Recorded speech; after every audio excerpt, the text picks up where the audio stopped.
City कोतवाली police को मिली बड़ी सफलता। आबेदक के मौसेरे भाई और उसका दोस्त निकला 14 लाख के जेवरात की चोरी का आरोपी। 2 आरोपियों से 14 लाख रुपए की कीमती सोने चांदी के आभूषण बरामद। दमोह कोतवाली थाना क्षेत्र के सिविल वार्ड 7 में हुई लाखों रुपए के जेवरात चोरी करने वाले आरोपियों को पुलिस ने 24 घंटे में ही गिरफ्तार कर लिया। इस घटना में पीड़ित का रिश्तेदार ही चोरी का मुख्य आरोपी निकला। इसके पास से चोरी किया गया माल बरामद किया गया है। सीएसपी अभिषेक तिवारी ने पूरे मामले का खुलासा कर दिया है।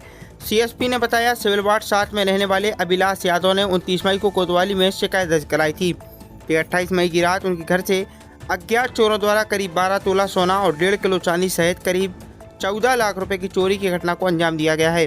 पुलिस ने रिपोर्ट दर्ज करने के बाद आरोपियों की तलाश शुरू कर दी और गिरफ्तारी के लिए एसपी के निर्देशन में स्पेशल टीम का गठन किया गया।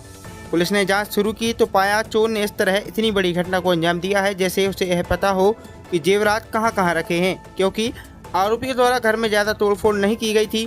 पुलिस टीम द्वारा संदिग्धों को पकड़कर चोरी की संबंध में पूछताछ की गई, जिनके द्वारा चोरी करना स्वीकार किया गया एवं उनके पास से चोरी किया गया माल भी बरामद हुआ है। पकड़े गए आरोपियों में नैतिक उर्फ आयुष पिता उमेश यादव उम्र 19 वर्ष निवासी आम चोपड़ा देहात थाना दमोह और राहुल पिता हरिशंकर सोनी उम्र 20 वर्ष निवासी वैशाली नगर ने चोरी करना कबूल कर लिया। आरोपियों ने चोरी किए जेवरात को आम चोपड़ा के पास छिपा दिया था। आरोपियों के पास से सोने चांदी के आभूषण, एक लहंगा एवं 13,700 रुपये नकद, कुल मसरूका 14 लाख रुपए बरामद की गई है। आरोपियों को न्यायालय में पेश करने के बाद जेल भेज दिया गया है। इस सराहनीय कार्रवाई में कोतवाली थाना टीआई मनीष कुमार की अहम भूमिका रही। क्या कुछ जानकारी दी सीएसपी अभिषेक तिवारी ने, आइए आपको सुनाते हैं। देखिए, 28 मई 2025 को कंप्लेनेंट जो है अभिलाष यादव, इन्होंने इस आशय की एफआईआर दर्ज कराई कि इनके घर से जो है लगभग 14 लाख के सोने चांदी के जेवरात संबंधी जो एक संदूक था वो चोरी हो गया है। एफआईआर तत्काल पंजीबद्ध करते हुए हमने इसमें अपनी टीम्स जो है वो लगाई। लगातार हमारे एसपी साहब और हमारे सीनियर ऑफिसर इसमें डायरेक्शन दे रहे थे। कंप्लेनेंट को कुछ लोगों पर संदेह ही था, कुछ घर के इनके और लोग थे जिनका आना जाना घर पे था और उस पर जो है लगातार संदेह किया जा रहा था। उस संदेह के आधार पर हमने उनसे पूछताछ करी जो संदेही थे और अल्टीमेटली ये फैक्ट डेवलप हुआ कि ये चोरी जो है वो इनके घर के ही किसी व्यक्ति ने, ये क्लोज रिलेटिव ने करी है।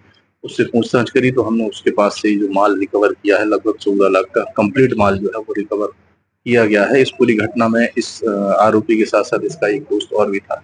चूंकि संदेही जो है वो इनके घर का क्लोज रिलेटिव था, उसके घर के सारे एक्सेस पॉइंट और कहाँ पर इनके सोने चांदी के जेवरात रखे हैं सब तथ्यों की जानकारी थी, इसलिए वो इस घटनाक्रम को इजीली कर ले गया। और साथ ही साथ इस संदेह के आशय पर हमने जो इसमें इस संदेही से पूछताछ करी है और सारी चीजें जो एकदम से सामने आई है और हम इसको रिकवर करने में कामयाब। चोर कौन है और क्या रिश्ता है?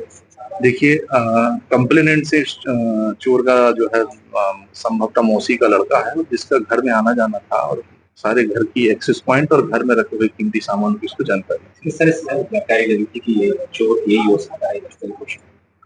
देखिए, चूंकि कंप्लेनेंट ने भी बताया है कि घर के एक्सेस पॉइंट की जानकारी और घर में कब कौन सा दरवाजा कितने बजे खुला रहता है या कौन सा दरवाजा जो है वो हमारा अनलॉक नहीं हो रहा है, ये घर के लोगों को जानकारी थी। ऐसे छोटे छोटे क्लूज हमारे पास आए थे और किस तरीके से घर में एंटर हुआ जाता है इसकी जानकारी जो है कंप्लेनेंट ने हमें बताई थी कि केवल घर वालों को ही इसकी जानकारी है जिनका घर में आना जाता है। क्या क्या चोरी हुआ था, कितनी कीमत क्या? देखिए, लगभग 12 तोला सोना था, कुछ इनका पुश्तैनी भी था और 1.5 किलो लगभग चांदी है और कुछ इनका कैश था।